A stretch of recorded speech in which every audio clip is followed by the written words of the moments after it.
សម្រាប់ Huawei បងប្អូនដូចខ្ញុំបញ្ជាក់អញ្ចឹងគឺ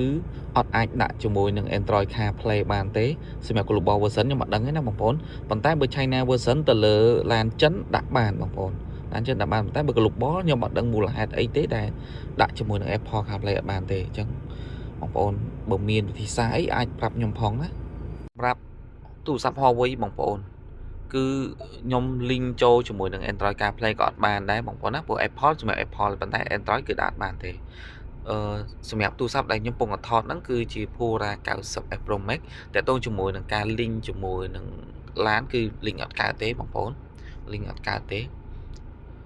យើងដឹងថាវិធីសាស្ត្រណាទេប្រហែលជាអាចដាក់ link ជាមួយនឹងឡានចិនប្រហែលជាអាចនឹងត្រូវតែបើសម្រាប់ Android Auto ហើយនឹង Apple CarPlay គឺ link អត់ចូលអត់កើតទេ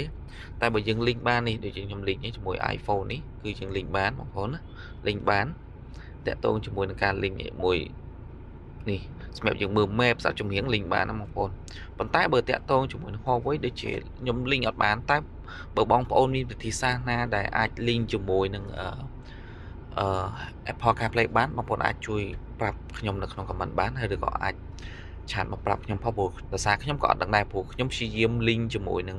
Android CarPlay គឺ link អត់កើតទេបងប្អូន